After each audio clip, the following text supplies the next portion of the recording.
Tá bom. Enquanto isso, vou me apresentar aqui para vocês. Para quem não me conhece, eu sou Mariana, faço parte da Sociedade Geofísica Aplicada, sou presidente do capítulo estudantil. Hoje nós vamos dar início ao nosso segundo Café Geofísica em Casa de 2021, com o tema de métodos geofísicos aplicados em estudos de escorregamentos rasos. Quem vai ministrar para a gente essa palestra é o Kleber. Ele é geofísico formado na Universidade Federal da Bahia, mestre em geografia pela Universidade Federal Fluminense, especialista em ensino de ciências exatas e da Terra, doutorando em geociências pela Universidade Estadual de Campinas e professor pela Fundação Centro de Ciências e Educação Superior do Rio de Janeiro.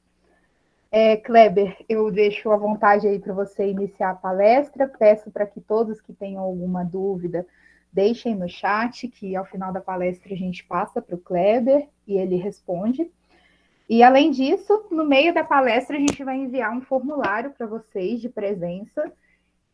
Vai ser também para nossa emissão de certificados, então todo mundo que está participando aqui vai receber um certificado dessa palestra. Então eu peço para que vocês preencham quando aparecer aqui. E qualquer dúvida é só vocês digitarem no chat que eu vou respondendo vocês. É isso. Obrigada, Kleber, pela presença e pode iniciar quando quiser. Obrigado. Boa noite. Meu nome é Kleber. Eu queria, de antemão, agradecer, né, a Sociedade de Geofísica Aplicada pelo convite, né, através do professor Jefferson. E é sempre gratificante, né, falar um pouco de geofísica e aprender também, né? E, assim, essa apresentação que eu montei aqui, eu delimitei da seguinte forma, né, com o título Métodos Geofísicos aplicados em estudos de escorregamentos rasos, né? A minha ideia seria dividir ela em 3 momentos, né? Você falar um pouco dos escorregamentos, né, no geral. Na sequência, eu vou falar um pouco sobre métodos geofísicos, né, que têm sido empregados com sucesso, né, no estudo de escorregamentos rasos, né, deslizamentos de terra. E aí, por fim, eu pretendo falar um pouco de direcionamentos de pesquisa, né, que são promissoras, né, nessa área, né, pesquisas ditas de ponta nessa área. Né? E aí abrir depois para perguntas, enfim.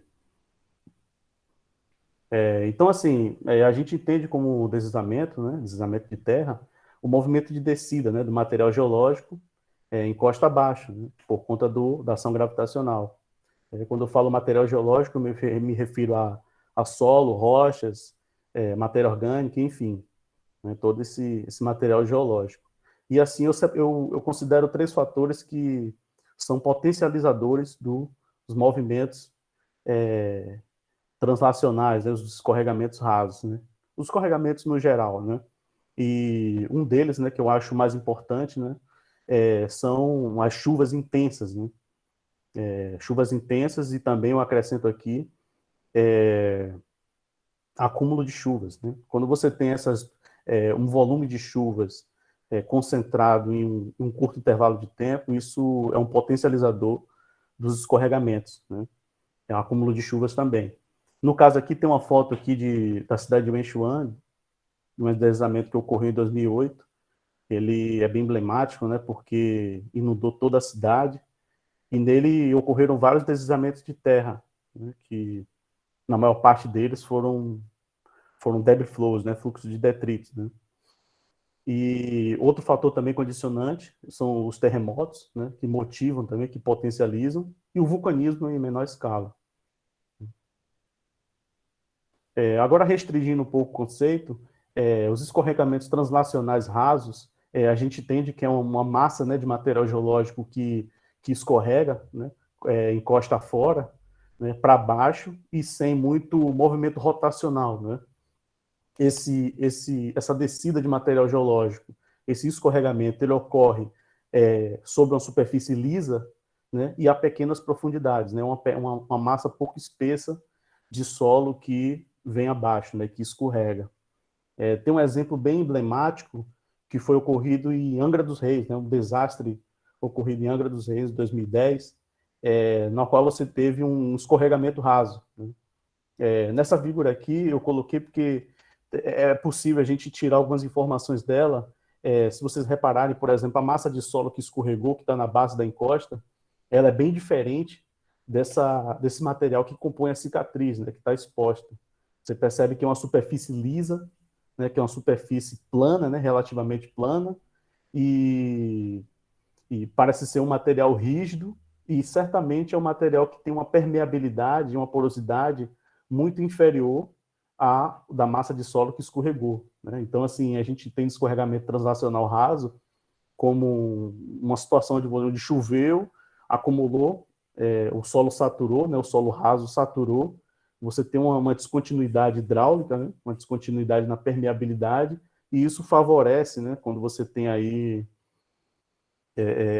o peso específico, né, superando a resistência ao cisalhamento, né? Aí você tem a corrida aí essa descida, né, de solo aí, né, vamos dizer assim. Aqui eu quis acrescentar uma informação relacionada aos taludes artificiais, né?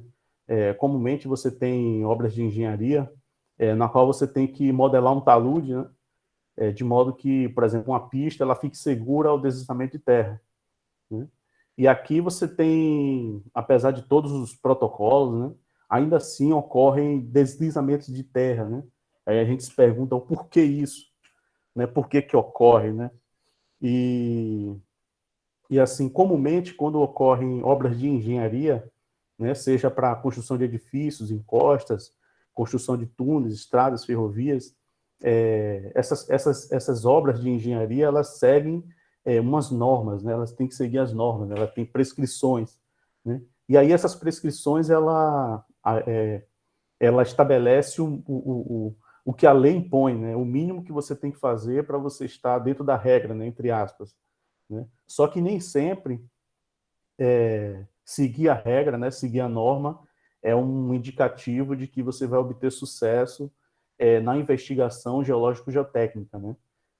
Tem uma figura aqui que eu acho bem emblemática, né? Uma figura de livro, né? Na qual você tem aqui, por exemplo, duas sondagens, né? Uma sondagem SPT, por exemplo, né? Onde você vai fazer a investigação da subsuperfície.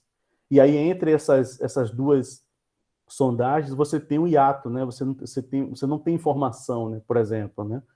E é aí que fica esse ponto de interrogação, né? Isso vai dar certo, isso não vai dar, precisa investigar, não precisa. E, a meu ver, é aí que entra o conhecimento de geofísica, né? A geofísica, ela entra no sentido de complementar as informações disponibilizadas, né, pela engenharia e pela geologia também, né? A geofísica, ela pode oferecer um modelo, né, provável para esse ponto de interrogação aqui, correlacionando isso com geologia, né? Então, eu acho que tem essa utilidade, né, nesse sentido, assim, né, o emprego da geofísica nessa área de engenharia, né? Aí incluindo também, incluindo os escorregamentos rasos. No caso aqui, falando agora de geofísica propriamente dita, a gente entende que é uma ciência interdisciplinar, né, na qual você utiliza princípios de física, né, princípios de geologia, ciências da computação, matemática, para você investigar a subsuperfície, né? Você, você, você utiliza medidas em superfície, né, ou próximo a ela, para você analisar a distribuição das propriedades físicas no meio, né? No meio, né? Ela é composta de 3 etapas, né, que são interrelacionadas entre si, que é a aquisição dos dados, você tem o processamento, né, que é a parte na qual você vai processar o dado, né, tirar ruído, inverter, e aí tem a parte da interpretação, né, quando você obtém uma imagem e você transforma o dado em informação, né, você coleta informações ali a partir da interpretação. Então, assim, são essas 3 etapas básicas aí da geofísica, né? Aqui separando também geofísica pura de aplicada, né? Quando você tem geofísica aplicada, é também conhecida como a geofísica local, né? Na qual você utiliza os conceitos de geofísica para uma finalidade específica, né? Um bem mineral, ou até geotecnia, nessa parte ambiental também. Agora, a geofísica pura, ela é mais voltada para a análise da Terra como um todo, né? Por exemplo, se eu quiser avaliar a distribuição do campo magnético da Terra como um todo, né? Aí eu utilizo geofísica pura, né? Se eu quiser avaliar o gradiente térmico da Terra como um todo, eu uso a geotermia, enfim, a sismologia. Então, assim, elas têm essas subdivisões, né? Aqui eu coloquei uma espécie de gráfico, né, para a gente avaliar o quanto que a geofísica é utilizada na engenharia, né? A gente entende que é bem pouco, né, o uso da geofísica na engenharia, e, a meu ver, isso é legítimo no sentido de que, por exemplo, na indústria do petróleo, a geofísica ela é essencial, né? Assim como na exploração mineral, a meu ver, né, para você achar jazidas, por exemplo, né? Hoje em dia é muito raro, né, você achar uma jazida a céu aberto, né, em subsuperfície, né? Hoje em dia você tem que a coisa está mais profunda, né? Você tem que usar a geofísica para delimitar o corpo também, enfim, eu entendo dessa forma, assim, né? E na engenharia não, a geofísica ela entra como um detalhe, né? Uma etapa de detalhamento da informação.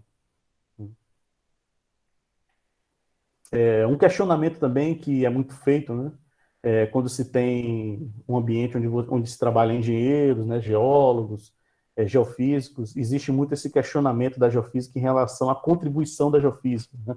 O que a geofísica ela pode contribuir quantitativamente para a engenharia, né? Aí falando aí da parte dos escorregamentos rasos, né? Eu compilei aqui algumas informações e a gente pode perceber que a geofísica ela pode, né, por exemplo, se tiver resistividade elétrica, né, você pode identificar, né, materiais geológicos, né, se ele é arenoso, se é um calcário, né, se é um basalto. A geofísica, a partir da resistividade elétrica, você pode calcular essas informações, né, identificar essas informações. E calcular também condutividade hidráulica, enfim, né. Aqui tem uma informação, por exemplo, nessa tabela de baixo, que também é muito utilizada na engenharia, né? São as informações de SPT, né? Existe uma estreita relação entre informações de velocidade da onda S com o SPT, né? Esse parâmetro VS é muito utilizado, né? Para correlacionar com as sondagens SPT. Inclusive, a literatura tem muitas informações sobre isso. É claro que, por exemplo, em encostas, é muito difícil você utilizar um SPT, por exemplo. É difícil você utilizar um perfil sônico, né? Porque um perfil sônico envolve perfilagem geofísica de poços, e isso já é um pouco mais custoso, né? Mas é uma informação também que pode ser disponibilizada, né? E outra coisa também que eu considero relevante são as informações de parâmetros hidráulicos, né? Que a geofísica pode fornecer para a engenharia.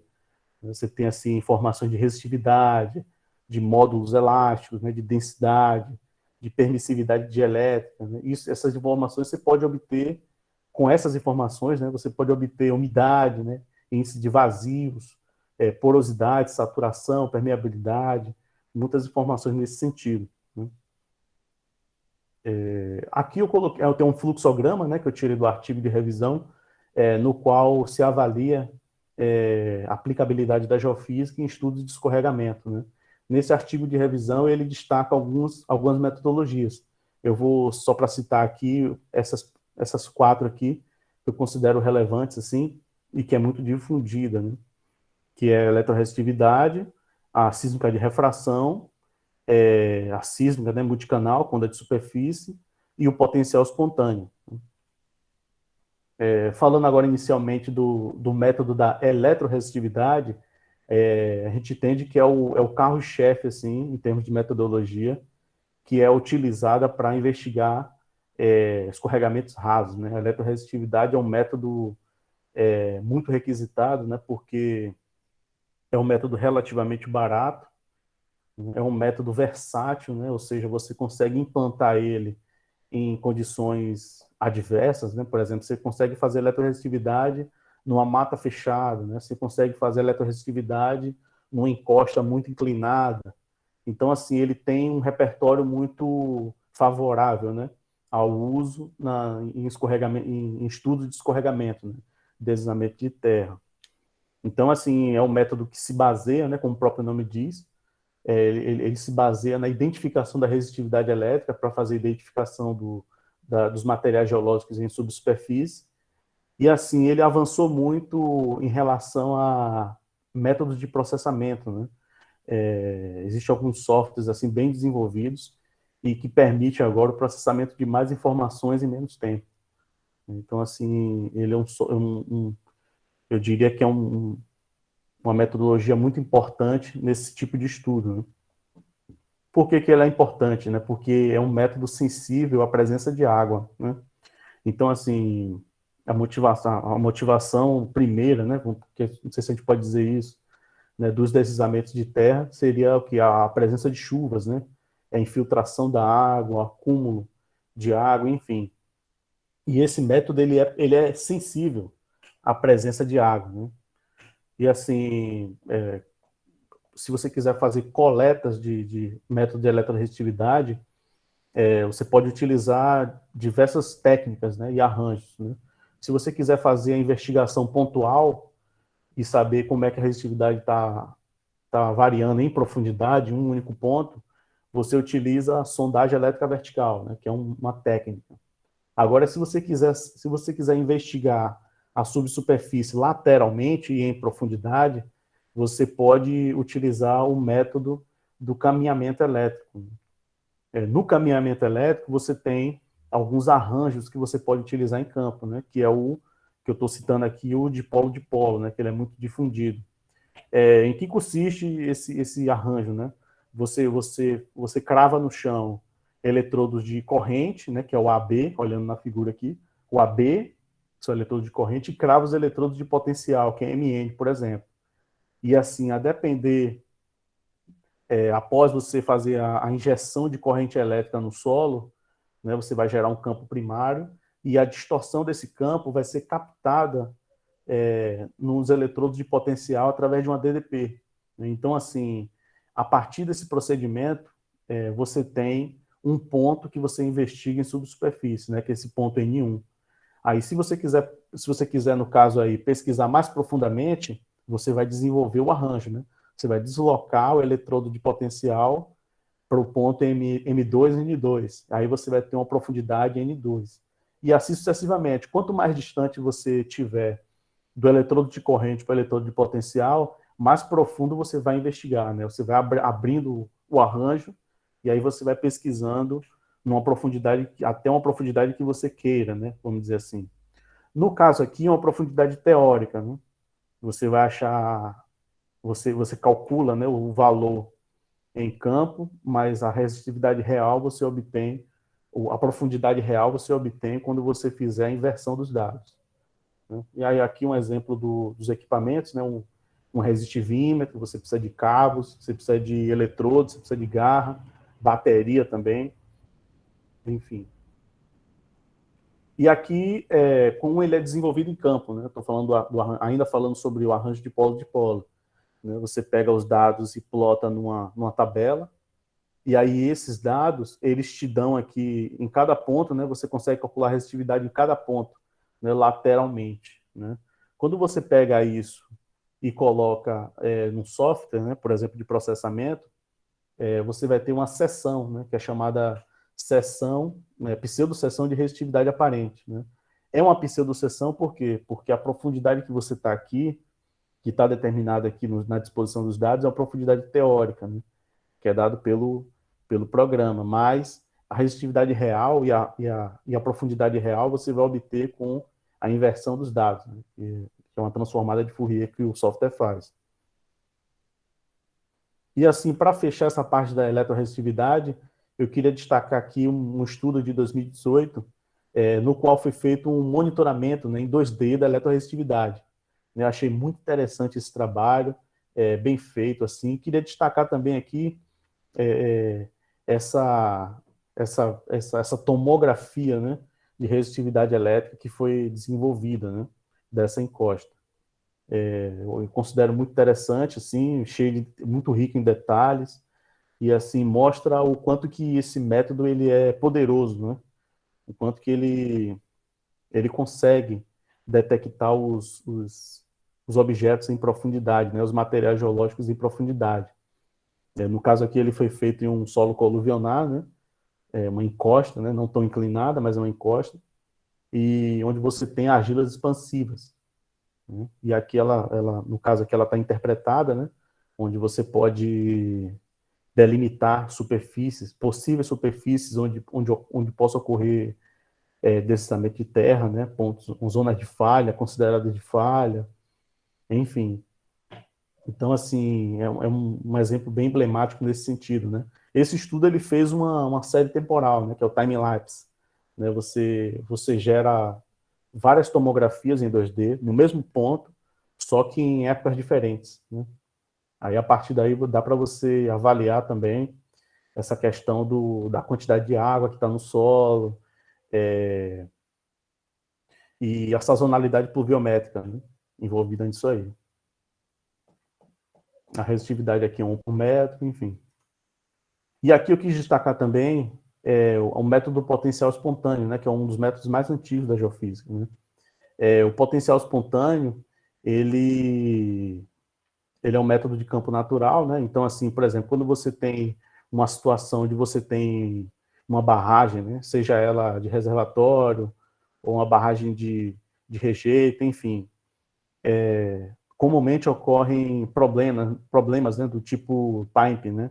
O pipe seria um fluxo canalizado, né, que pode ocorrer dentro da barragem, né, e levar essa barragem ao colapso, né, com o passar do tempo. Se esse pipe não for bem administrado e não for detectado desde o início, ele pode levar ao rompimento da barragem. E aí, o que a geofísica tem a oferecer nesse sentido de taludes artificiais?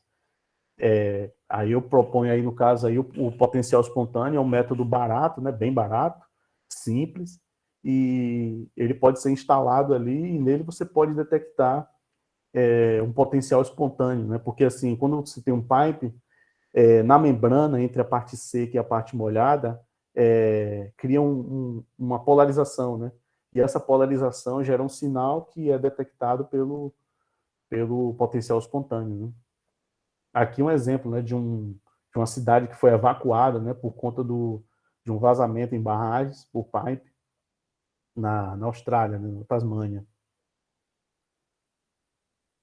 Aqui um exemplo, né, de um evento conhecido, né, um desastre, né, acontecido em Minas Gerais, né, enfim, conhecido de todos, que foi o rompimento da barragem de Brumadinho. Com certeza, diversas tecnologias foram utilizadas, né, nessa barragem, mas assim, a geofísica ela poderia também dar uma contribuição nesse sentido, né?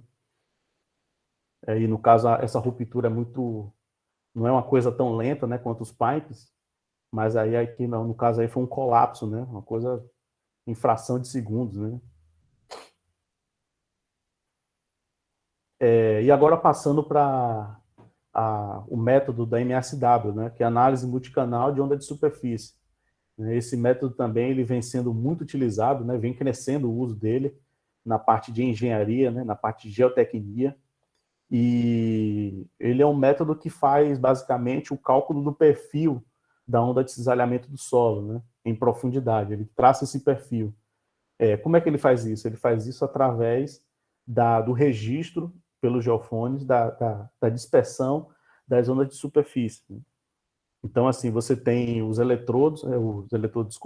geofones, né, dispostos em linha, aí você tem uma energia que é liberada, né, pode ser uma marreta, pode ser a queda de um peso, pode ser uma dinamite, e aí você vai gerar essas ondas, né, essas ondas Rayleigh. E essas ondas Rayleigh vão ser registradas nos geofones, né, vai ser registrado esse sinal, né. E aí, quando você empilha tudo, né, todos esses registros, você encontra um sismograma, né, aqui à direita, aqui, à esquerda aqui. Essa primeira imagem à esquerda, você encontra esse sismograma. Aí, depois do sismograma, você calcula, você avalia a dispersão, né, o gráfico da dispersão. E a partir do gráfico da dispersão, você obtém a curva de dispersão e inverte para você achar o perfil de velocidade ali pontual, né? E essa é uma informação que você tem discriminado aí a velocidade da camada em determinadas profundidades, né? Isso aqui pode te dar muita informação, né? A velocidade da onda S em determinados materiais geológicos é diferente, né? A velocidade S em uma argila é diferente de um arenito, de um arenito saturado. Então, com base nesse valor de velocidade, você pode fazer a identificação dos materiais em subsuperfície, né? Aqui é a seguinte questão, quando você pega vários perfis, quando você traça vários perfis alinhados e você interpola isso, você encontra, né, uma tomografia de MASW, né? Uma tomografia da velocidade da onda S, né? Aí você pode achar nível estático, saturação, enfim. Agora falando, né, finalizando essa parte dos métodos, falando da sísmica de refração, né? A sísmica de refração é um método que é muito utilizado nessa parte de escorregamentos rasos, escorregamentos no geral, para fazer a identificação, né, do topo rochoso, o topo da rocha San, né, a topografia da rocha San, e permite você achar também principais feições estruturais, né? Se você tem um bloco solto, se você tem falhas, enfim, a refração pega, né? E aí o que ocorre? Essa refração, ela ocorre, né? Ela se baseia, né, no tempo de trânsito da onda refratada nas camadas geológicas, e a partir daí você consegue identificar com ela, com esse tempo de chegada, os parâmetros mecânicos, né, das camadas geológicas, e a partir daí você constrói um modelo de velocidade, né? É baseado na lei de Snell, né, que é a lei que explica a propagação e refração do raio sísmico quando ele transita pelas camadas geológicas, né? E aí ele se baseia nessa diferença, né, de velocidade que existe entre os materiais nas camadas geológicas, né?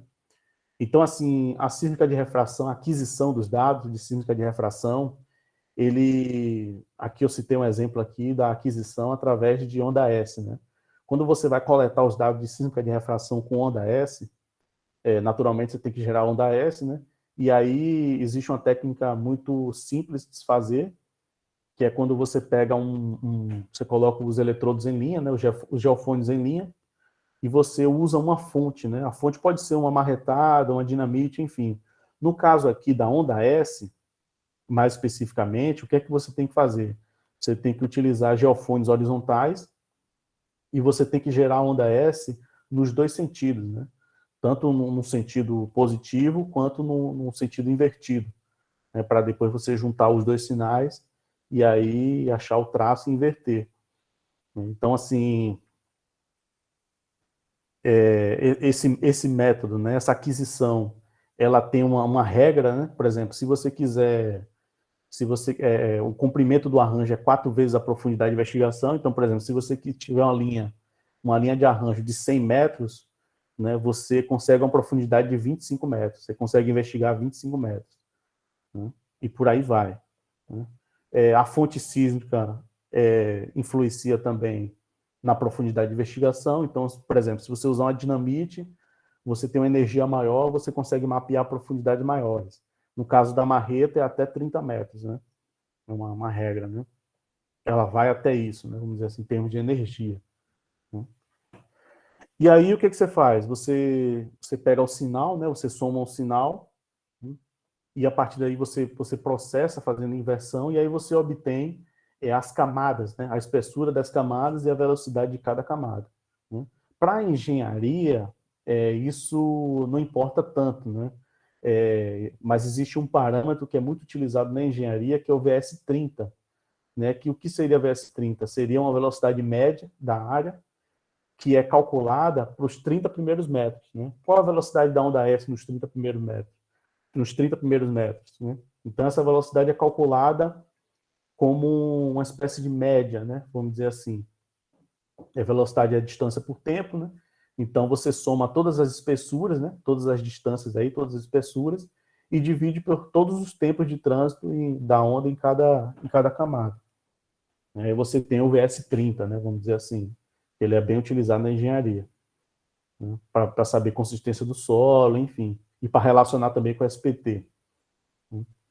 E aqui também você pode ter uma tomografia disso aí, né? Se você tiver investigação de vários pontos, você pode fazer o mesmo procedimento de interpolação, você pode encontrar essa tomografia de refração, né?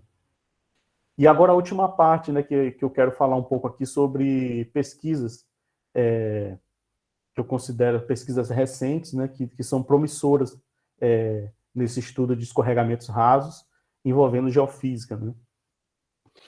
E assim, por exemplo, na geofísica, você comumente, né, comumente não, a geofísica geralmente funciona da seguinte forma: você faz medidas quantitativas para você fazer análises qualitativas, né?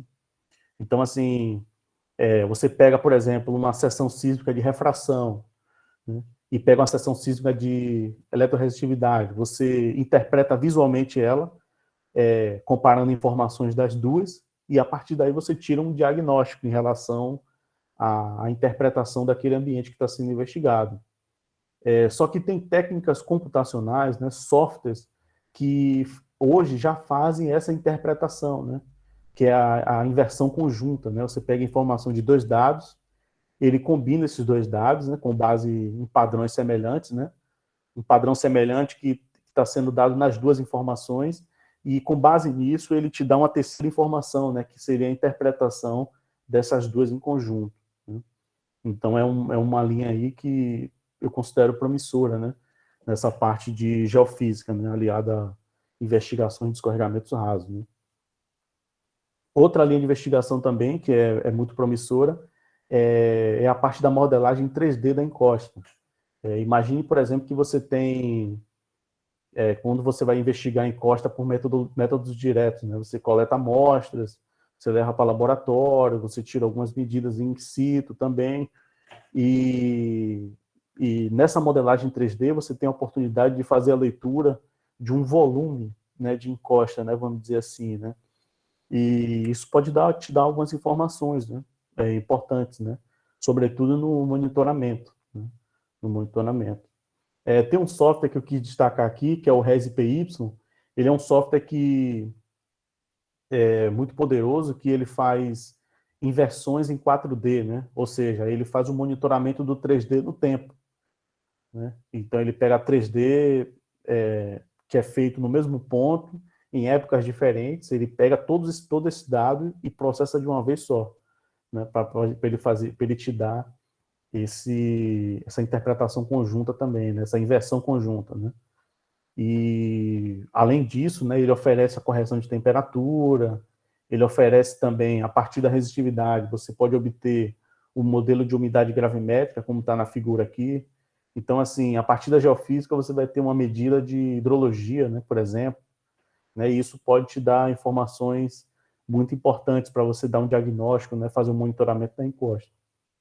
Aí eu quis destacar ele nesse sentido também. É de graça também, é livre, né, enfim. E, por último, uma pesquisa que é um grupo de pesquisa, né, da Universidade de Berkeley, tem estudos, né, sobre o uso de inteligência artificial em dados geofísicos. Né? Então, assim, aprendizado de máquina são algoritmos que são utilizados aí, no caso da pesquisa aqui que foi feita, onde eles pegaram informações, né, de geofísica, né, no mesmo local, né, na mesma seção, e fizeram análise integrada, né, com base nos padrões que cada dado oferece. Né. Em tese, a grosso modo, seria como você implementar algoritmo para o software, o algoritmo interprete o dado para você, né, de acordo com a informação que você quer. Né. Então, você cria agrupamentos, né, que são informações que você insere, e aí ele vai comparando, né, um método com o outro para te dar um diagnóstico sobre a encosta, né, uma pesquisa que está a se desenvolver também, né. Eu entendo que seja uma coisa muito promissora, né, daqui para frente. Para finalizar, eu considero recomendações em relação ao uso da geofísica, né. Então, a geofísica, ela é muito bem utilizada se você fizer as metodologias seguindo os padrões, né, como toda metodologia, enfim. Mas, assim, é interessante você se atentar para o seguinte detalhe, né, a geofísica, ela tem ambiguidades, né, então, assim, tipo assim, o mesmo dado, ele pode ter interpretações diversas. E aí, essas interpretações diversas, elas são sanadas quando você combina duas metodologias, duas ou mais, né. Então, a geofísica sendo utilizada aos pares, né, ou com outras metodologias, como geologia, né, informação de furo de sondagem, você consegue uma interpretação fidedigna, né, do local investigado. Né? Então é isso. Eu vou ficando por aqui. E assim, tem uma charge aqui que é muito comum, né, nas geociências, que fala como os profissionais eles pensam de forma diferente, né? Eles têm necessidades diferentes, né? Então, assim, o geólogo, o engenheiro, o geofísico, né? Um professor pergunta quanto é 2 mais 2, o engenheiro de bate-pronto ali, já responde 4, né? Pelo fato de buscar sempre o quantitativo, né? Aquele valor exato, né? Já o geólogo não, ele pensa no reconhecimento, né? Se ele conseguiu identificar aquilo, pouco importa o valor preciso, né? Ele responde que 2 mais 2 está entre 3 e 5. E já o geofísico, ele te responde com a outra pergunta, né? Quanto você quer que dê, né? 2 mais 2 é 4, mas quanto você quer que dê?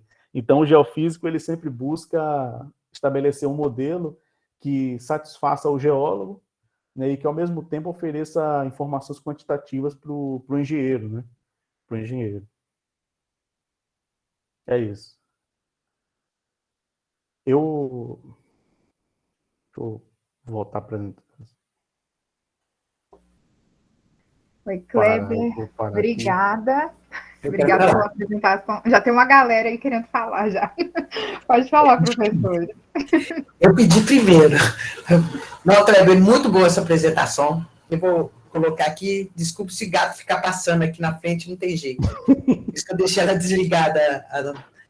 Mas foi muito boa a apresentação, gostei demais. Essa charge que você pôs no final, eu conto isso na primeira aula de geofísica que eu dou, que é a gente visualiza o que interessa. Eu quero ver mais profundo, coisa mais superficial, que é a parte da filtragem, né?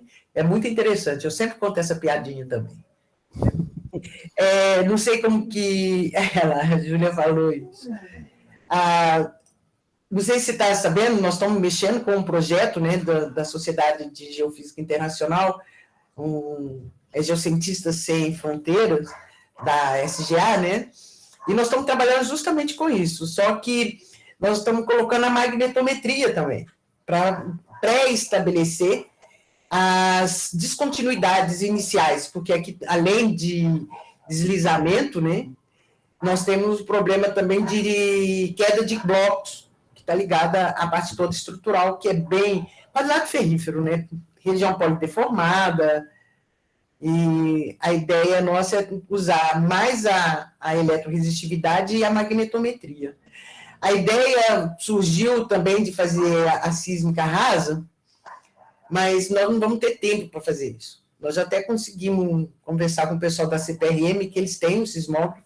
A UFOP não tem basicamente quase nada de equipamento. Geofísica, que é uma coisa muito incipiente ainda, mas nós estamos mudando isso, né, Joneta? Depende muito de você também. Nós estamos mudando isso. Mas parabéns, foi muito bom, gostei demais.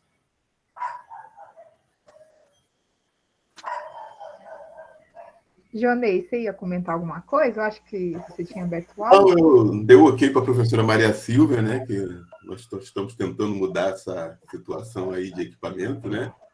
Mas gostaria de parabenizar o Kleber, né, pela apresentação, né, bastante didática, né? O pessoal que acho que tem até um pessoal dos calouros que também estão assistindo, né? Acho que deu para eles compreender bem essa parte da geofísica, da geologia, da geotecnia, né? E é um assunto muito, muito interessante, né? Porque eu sou carioca, né? Então, esse ano está completando 10 anos daquele desastre que ocorreu lá no Rio, né? Na região de Nova Friburgo, Petrópolis, né? E acho que Teresópolis, né? Acho que eu estava até fazendo geologia na época, né? Que tivemos um campo para aquela região, né? E você fala, logo no começo da sua apresentação, você falou de alguns fatores, né, que podem contribuir, né, para esses escorregamentos, né? E assim, na minha opinião, o principal fator, pelo menos aqui no Brasil, né, é a chuva, né, que acaba diminuindo esse coeficiente de atrito entre a rocha-sã e esse solo residual que está ali em cima e ocasionando esse deslizamento, né? E é muito importante a utilização da geofísica, né? Para estar estudando tudo isso, né? E até como prevenção, né? De futuros desastres, né? Então, acho que é uma área que tem muito a crescer agora, né? Geofísica e a geotecnia, né? Visto o projeto aí que nós estamos trabalhando aí do GWB. Enfim, parabéns aí pela apresentação, né, Cléber? Só complementando o que eu disse, Jonei, é que no Brasil o maior problema que nós temos é problema de chuva. É um país tropical. E é muito curioso que o pessoal da engenharia civil, né, eles não consideram muito isso. Se você for olhar lá no Japão, qual que é o maior problema que eles têm? São os terremotos. Então, tudo é considerado terremoto. Aqui no Brasil já é uma coisa assim, vai que Deus está ali em cima, ele toma conta, não deixa chover aqui, né? Mas o maior problema que nós temos aqui é realmente chuva. Você satura o solo, aumenta o peso e aquilo cai, não tem jeito. E é um fator que é difícil. Eu dei aula por um tempo para o pessoal de engenharia civil, é muito difícil eles entenderem que a base deles é a geologia. Sim. Você pode ter uma estrutura magnífica, excelente, mas está fixado no solo, em superfície. Então, eles têm que conhecer ali, senão cai mesmo. E cai com força. Não tem muita saída, não. Na apresentação do Kleber, ele até falou sobre acho que a argila mole, não foi, Kleber? As areias... Você está desligado, Kleber. Desculpa. As argilas expansivas, né? Isso, as argilas expansivas. Elas são fatores adicionais aí para motivar também, né? E assim, um fato curioso, né, que ali aquela região da Barra da Tijuca, né, tem muito esse tipo de argila, né? E por curiosidade, né, a Vila Olímpica, né, na época não foi Olimpíadas, não, o que vem antes, né? Que acho que da América do Sul, que eu não lembro o nome, da América Latina.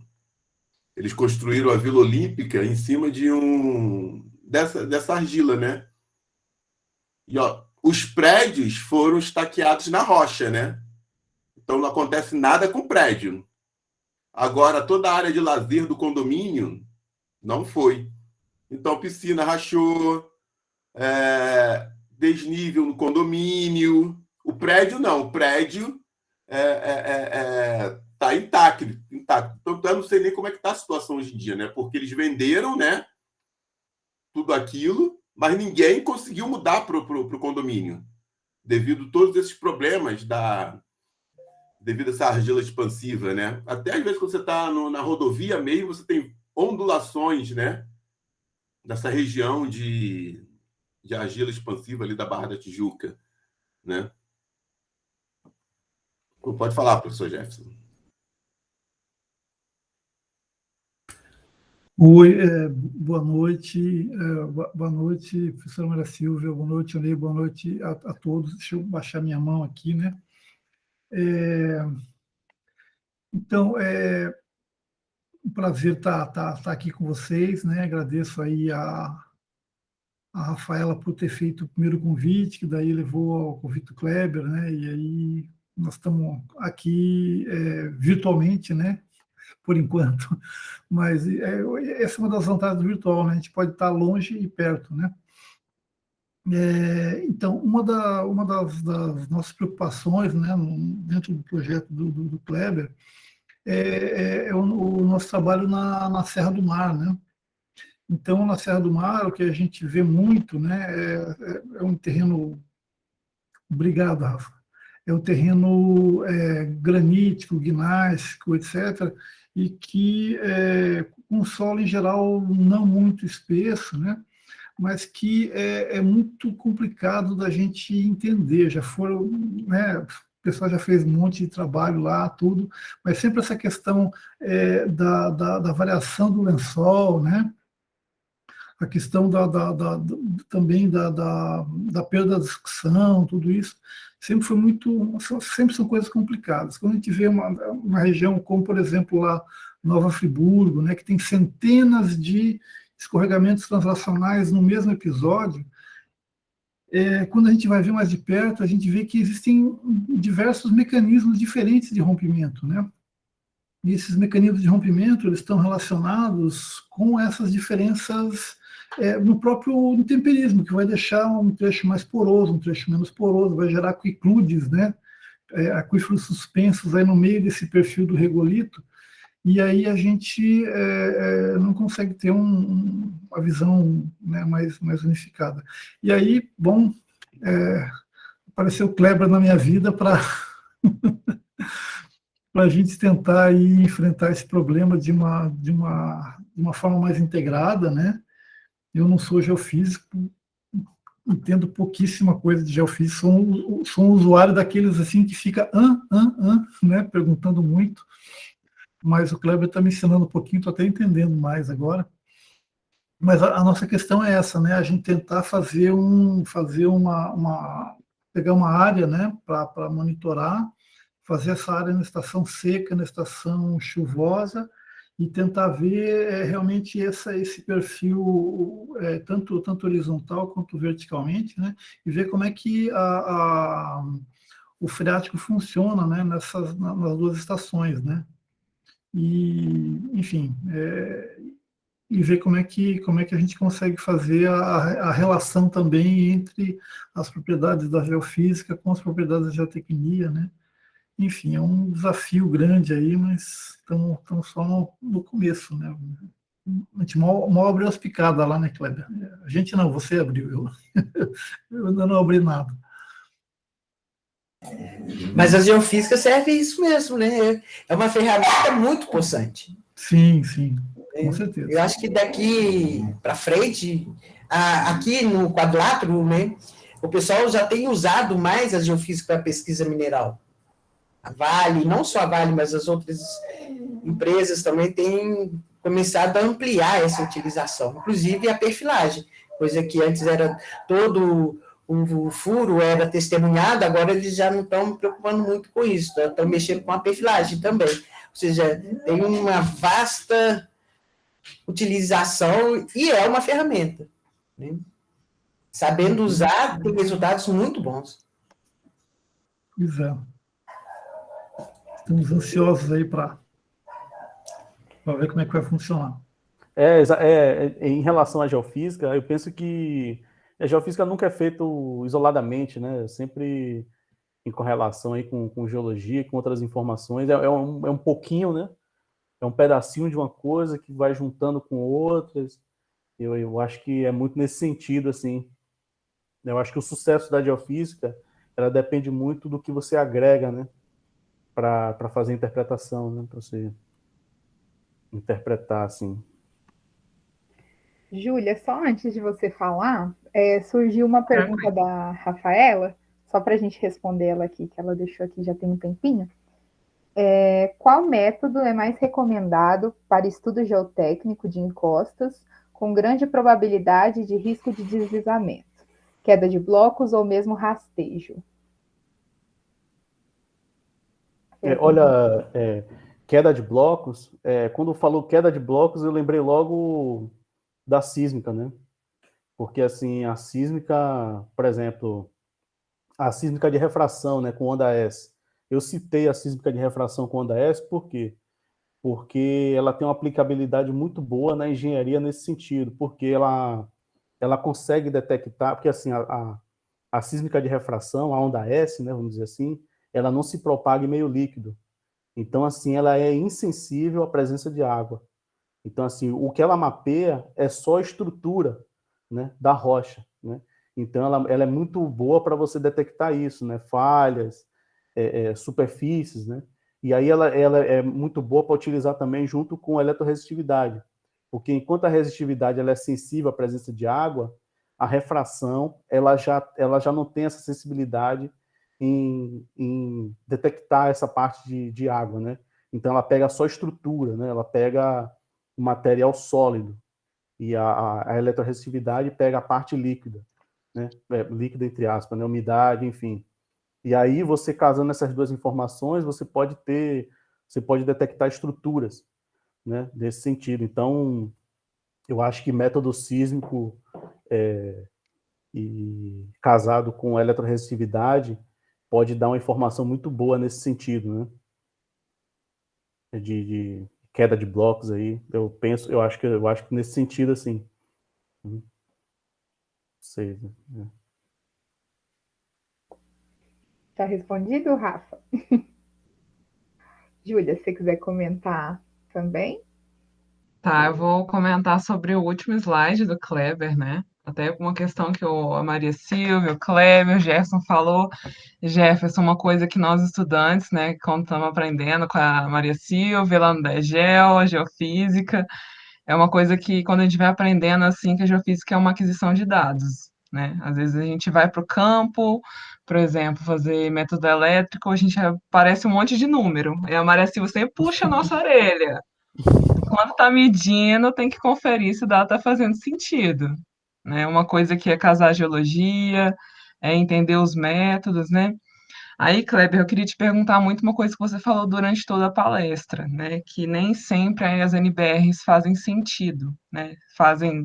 Vão sempre dar a resposta final para a gente da geofísica.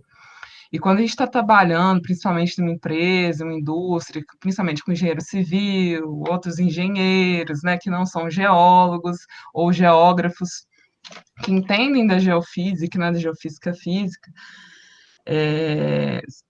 eles não entendem, às vezes, muito da teoria, né, do método. E quando você está trabalhando com a indústria 4.0, que é a inteligência artificial, às vezes o pessoal quer aplicar tudo, quer facilitar, quer interpretar, só que, como a própria professora fala, você tem que entender muito bem o contexto que você está investigando e os métodos que você está aplicando. Então, quanto a essa questão que você chamou a atenção da gente, quanto às NBRs, né, que nem sempre a gente pode levar elas à risca, qual o conselho que você dá para a gente estudante, está começando a nossa carreira profissional, né, lidando com uma equipe multidisciplinar ali na hora de conversar com o engenheiro civil, por exemplo, para fazer ele entender que muitas das vezes você tem que entender, casar a geologia com os métodos de sondagem. Só que o método de sondagem custa dinheiro, e nem sempre a empresa vai te liberar isso, né? E tem muitos processos dentro da empresa, e muitas vezes eles querem que você baixe o dado no CPRM, interprete e traz alguma coisa para a gente. E a gente sabe que não é tão simples assim, né? E principalmente quando você quer aplicar um algoritmo ali. Não é tão fácil. Qual o conselho que você dá para a gente, né, no cuidado de lidar principalmente com essas equipes multidisciplinares, na hora de explicar isso para eles, né, principalmente de fazer eles entenderem que não é tão simples assim, e quais os cuidados que você tomou, né, na hora de aplicar esse conceito de inteligência artificial na hora de fazer sua pesquisa? O que você principalmente notou que chamou mais atenção de tomar o cuidado mesmo? Principalmente eu falo para lidar com outros profissionais, porque a gente chega no mercado de trabalho e às vezes o engenheiro civil não entende que a gente precisa de algum método a mais, que precisa de um dinheiro a mais, né? Qual conselho que você dá para a gente? Sim. Olha, eu até peço desculpa, né, se eu fui entendido dessa forma em relação a essa coisa da NBR não funcionar, né? O que eu queria dizer assim, eu citei como exemplo só para abordar a questão da geofísica, né? Por exemplo, às vezes o que o que a NBR estabelece, prescreve, ali é o que você é obrigado a fazer, né? Mas o estudo completo, né, o estudo de detalhe, eu acho que demanda, né, um pouco mais de estudo nesse sentido, né? Por exemplo, você faz um furo a cada 120 metros. Aí, entre esses 120 metros, entre esses dois furos, pode passar um colúvio ali, um material, como naquela questão ali do deslizamento de terra que tem em Salvador, né? Então, tipo assim, a gente conta como tudo se fosse a mesma coisa ali. Mas aí caiu naquele ponto ali, não deu sorte, entre aspas, né? E aí ocorreu aquilo, né, nesse sentido, né? Eu acho que existe um dilema, né? Você abordou perfeito assim, essa questão do custo-benefício e também o que vale a pena, né? Vamos supor assim, por exemplo, uma empresa ela não vai querer um geofísico para pagar um salário alto para ele fazer 2 medidas por mês, entendeu? Então ele não faz geofísica, entendeu? Você contrata geólogos para trabalhar em conjunto com engenheiros e aí você desenvolve, né? Eu acho que é muito nesse sentido, assim, você abordou uma questão fundamental, porque nem sempre o ideal ele está mensurado em relação às possibilidades, né, de quem quer desprender, de quem quer desenvolver algo plausível, né, nesse sentido aqui. Existe o ideal, existe o real, né? Eu acho que é mais nesse sentido, né? Você foi bem perfeita nesse sentido, assim. Em relação à parte de inteligência artificial, nós estamos engatinhando nesse sentido, assim, né? Eu entendo como um desafio, né? Aqui no Brasil ainda não existe essa implementação, né? Eu levei essa ideia para o professor Jefferson em reunião com a professora Ana e o professor Otávio, como forma de desenvolver ela dentro de 1 ano e meio aí, que eu ainda tenho de doutorado, né? Mais ou menos assim. Envolve essa parte de programação, enfim, e eu entendo como um desafio, assim, que a gente tenta, imagina que seja viável implementar. É uma coisa que a gente pretende muito, mas a gente está engateando muito nesse sentido, assim, do machine learning, né? Aprendizado de máquina. É um grande desafio, porque muitas vezes você está trabalhando com isso, você precisa de um dado a mais, eles falam, não pede, não vão te dar, né? Você tem que aprender, sabe, baixar os dados e dar algum resultado. E aí isso às vezes dificulta um pouco um trabalho, né? Então, assim, algumas coisas te perguntei um pouco, você tem mais experiência que eu, de algumas Não, tá. maldades, assim, né, da questão, tipo assim, o que chamar a atenção, às vezes, de um cara que não teve geofísica na formação dele, no engenheiro civil, por exemplo. Isso, às vezes, fica muito difícil de explicar para eles, né, que a gente precisa, que a geologia é uma ciência muito complexa, é um sistema complexo, né, tem muitas coisas que influenciam. Até a própria população que está em cima ali do talude, ela influencia no sistema. Influencia muito. Tem muitas questões, assim. Então, para eles é uma coisa muito simples, muito direta, muito exata, mas para a gente trabalhar ali, a gente vai tendo um olhar crítico e ver que não é tão simples assim. Então, os cuidados que, como você abordou bem, a gente tem que cuidar e tem que tomar cuidado que a gente trabalha muitas vezes com, né, pessoas de várias áreas, né? Então, eu achei bem interessante assim, a sua palestra, porque você abordou os vários métodos, os cuidados que a gente tem que ter, a importância deles e como fazer isso na prática.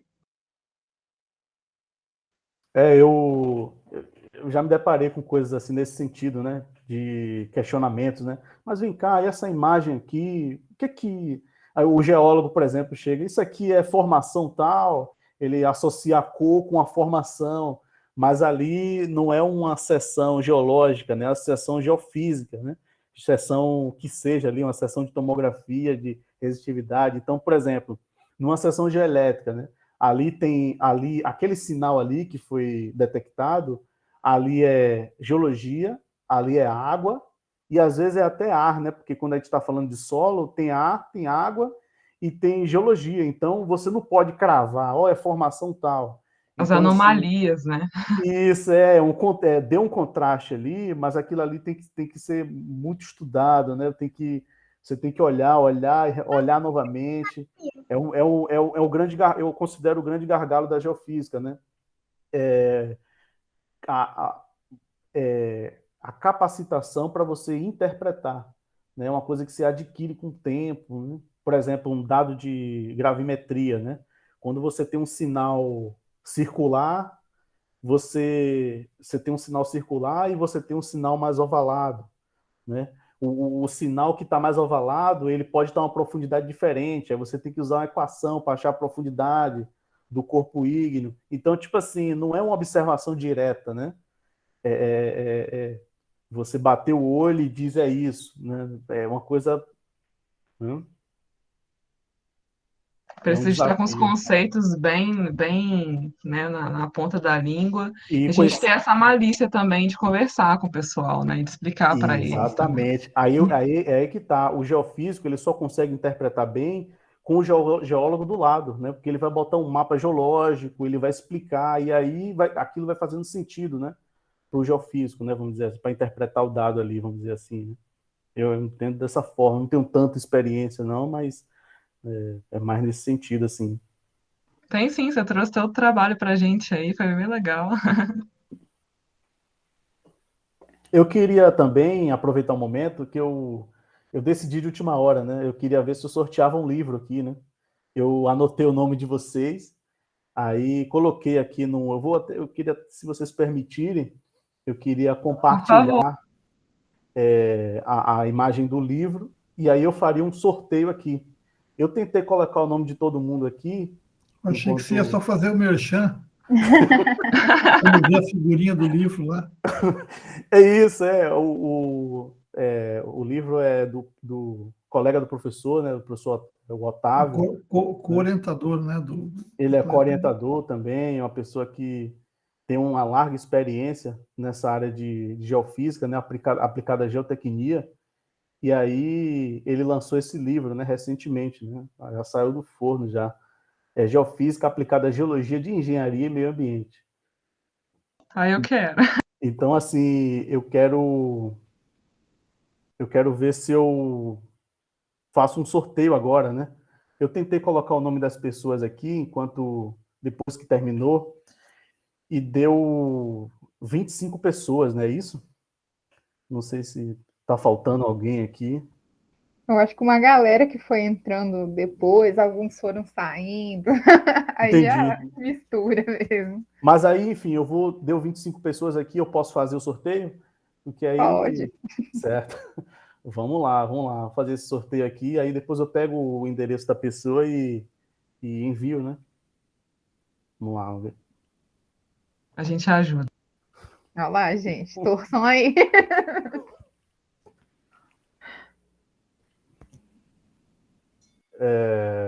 Maria, deixa eu ver aqui. Maria. Deixa eu ver se tem duas Marias aqui. Se for Maria Silva, é uma marmelada, hein? Maria Silva, vou precisar do livro emprestado, viu? Olha, eu acho que Foi a professora Maria. Ah, não, Link gente. é puxa-saco. Vai emprestar para todo mundo. Mas não foi marmelada não, viu, gente? Pelo amor de Deus. Tá valendo, ela empresta pra gente, Cleber. Vai deixar lá na SGA. Pode ser empregado. Eu deixo lá, pode deixar. Que ótimo, parabéns, professora. Obrigado. Depois eu quero ver com a Rafaela os dados da senhora, né, para eu enviar. Ah, perfeito. Pode mandar para o Degel mesmo, né, Mariana? Ah, ótimo. Pode. Pode deixar lá no campus mesmo, que aí deixa lá na SGA. Legal. Ótimo. Vou fazer isso. Obrigado, Kleber. Vou tirar o compartilhamento aqui. Opa, Kleber, eu só gostaria que você deixasse depois também com a Mariana. Você falou na sua palestra dos softwares que são livres, né? Ah, certo. Quero deixar direitinho com a Mariana, com quais são esses softwares, né? A linguagem, não sei se é a linguagem Python, né? Enfim, com maiores explicações sobre esses softwares livres. Certo. Eu citei o ResIPY e tem mais uns dois, né? Na parte de inteligência artificial, é um pacote realmente em Python, né? Você faz a programação em Python. E é código aberto, enfim. E os outros dois, ele roda no Windows mesmo. E são de graça, enfim. Bem interessante, assim. Inclusive, tem os tutoriais no YouTube, na internet. Eles têm um grupo de pesquisa, né? É um grupo, né, de estudo. Uns gringos, assim. E eles dão bastante informações, assim, né? Como que chama esses grupos? Olha, é um grupo no YouTube. É disso que a gente gosta. Eu acho que é o nome do software mesmo. É ResIPY. Eles têm um site, né, que está no ar, E eles têm um canal no YouTube também, que eles fazem divulgações, né, sobre o software. Eles são os criadores do software. Legal, deve ser fácil de achar lá no YouTube. Isso é bom. Aí eu coloco direitinho no Zap, eu peço para compartilhar. Tá, manda sim pra gente. Certo. Perfeito. Professor Jefferson, você Jefferson, tinha que fazer uma pergunta? Desculpa, Mariana, eu ia é perguntar que mesmo. ele tinha levantado a mão, eu não sei Isso. se ele queria falar alguma coisa.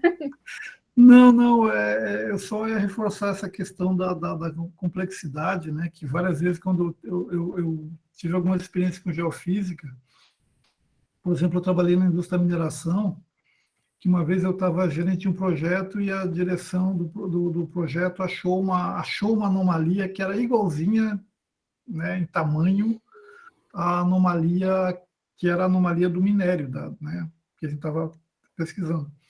E aí eu lembro que eles gastaram uma fortuna em sondagem, fortuna mesmo, para fazer 2 furos, e quando a gente chegou lá no fundo, lá você tinha uma falha cortando uma camada de gipsita, né, de vaporito. Então, assim, completamente diferente de uma sulfeto maciço alojado numa sequência vulcânica, né? E assim, um outro exemplo assim, desses de sondagem, né? Como a sondagem pode ser enganosa. O caso de Mount Polley, né? Uma barragem de rejeito lá no Canadá que rompeu em 2014, foi o maior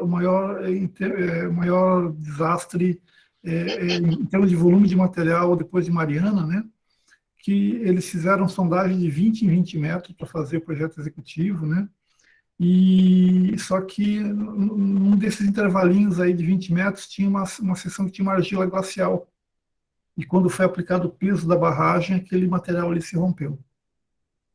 Né? Então, talvez se tivesse feito não sei se fizeram uma perfilagem geofísica ali, talvez tivessem achado essa argila glacial, né? Não sei. Mas, assim, para ver a complexidade das coisas, né? E que o engenheiro, como o engenheiro tem um pensamento, uma maneira de pensar muito determinista, né? Eu sou pai de engenheiro, e não probabilista, então a gente tem muito trabalho para poder explicar essas coisas, né? Mas era só essas anedotas. Mas é bem isso que a gente encontra quando a gente vai trabalhar, né? Não tem Né? como, a gente forma para trabalhar com equipes multidisciplinares, como eu falei. E isso é uma É competência legal. que a gente tem que adquirir. Muito Não, interessante. é legal, eu adoro trabalhar com engenheiro. Adoro trabalhar com engenheiro, eu aprendo muito. Mas o problema é quando tem esses choques de maneira de pensar, entendeu? Quando ele é muito determinista, assim, fala, ó, para o meio natural isso não vale, não. Aqui na região de Coimbra, teve uma empresa que chegou a falir, que eles tinham feito uma sondagem, era um magnetitito, e a princípio, né, plano paralelo, tudo bonitinho, fizeram uma cubagem assim, altíssima, quase 100 milhões de toneladas, aquilo ali, estavam felizes pra caramba. Aí eles foram detalhar a sondagem, erraram todas. O problema é que o corpo era boldinado. Então, acho que caiu para 6 milhões de toneladas, era só os moldãs, não tinha o corpo contínuo, completo. Só que eles já tinham investido muito, não tinham como recuperar, eles faliram. É uma empresa chinesa, aqui na região de Coimbra, perto de Ervalha, depois de Viçosa. E aí entra a geologia, né? As heterogeneidades, nada é tão simples, né? Verdadeiros sistemas complexos.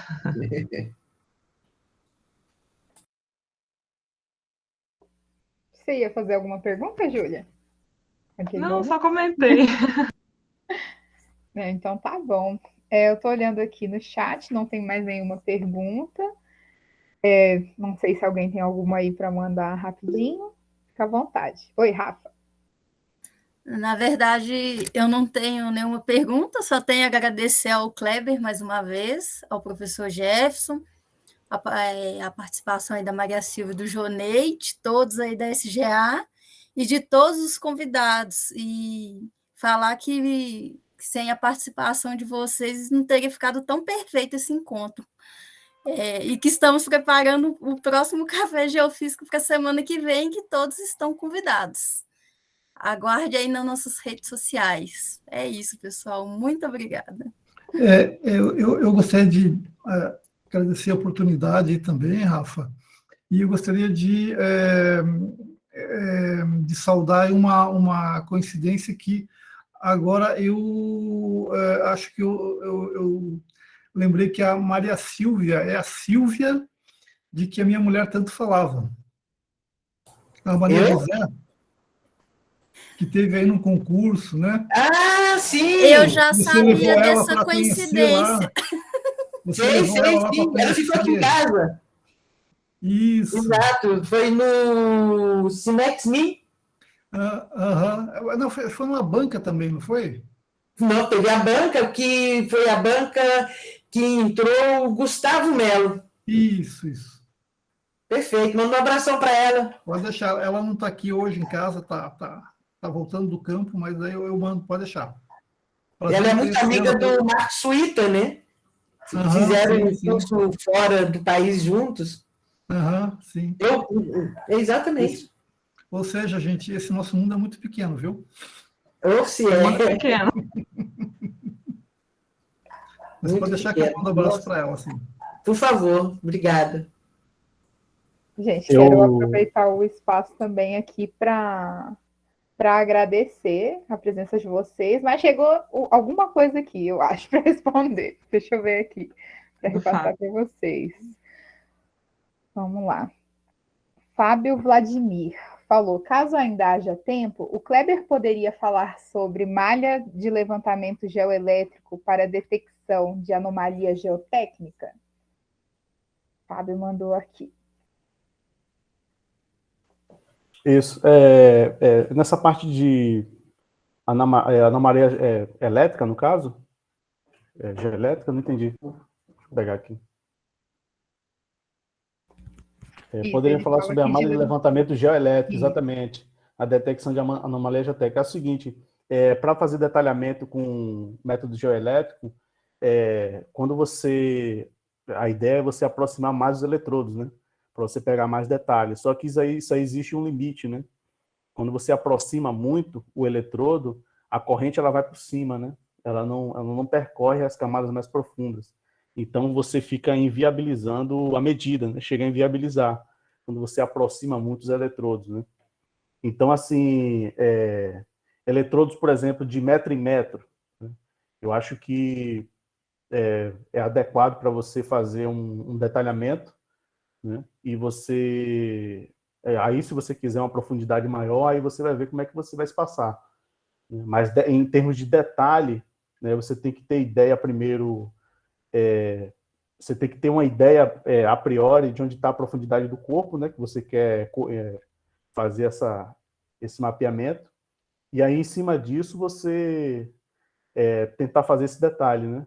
Eu estou me referindo a algo na superfície, né, mais próximo da superfície, mas pelo que eu não sei se o corpo ele é profundo, enfim. Mas, assim, tem que sempre ter cuidado em relação a você não aproximar tantos eletrodos, né? De 90 centímetros para cima, né? O espaçamento entre os eletrodos. O ideal é o quê? 1 metro, geralmente as pessoas usam 1 metro, né? Entre um eletrodo e outro. Mas essa coisa de pegar detalhe e aproximar muito, às vezes acaba inviabilizando a medida. Não sei se atendi a resposta, né? Ele mandou um valeu aqui no chat. Acho que atendeu. Mas é isso, gente. Mais alguma pergunta? Senão vou finalizar aqui. Vou agradecer a presença do Kleber, do professor Jefferson também, dos nossos professores e todos que estiveram presentes. Como a Rafa disse, a gente vai fazer outro café geofísico na semana que vem. Então, fiquem atentos nas redes sociais, que a gente vai publicar bonitinho para vocês o tema, quem vai dar a palestra, para vocês comparecerem. Lembrando que eu enviei aqui um link, vou enviar de novo, da lista de presença. A partir daí, a gente faz a emissão dos certificados de todo mundo que participou e vamos enviar para vocês também um feedback da apresentação, do Café Geofísico, para vocês falarem para a gente o que vocês acharam e o que a gente pode mudar aqui na nossa organização. No mais, é isso. Eu agradeço a presença de todos e eu finalizo por aqui.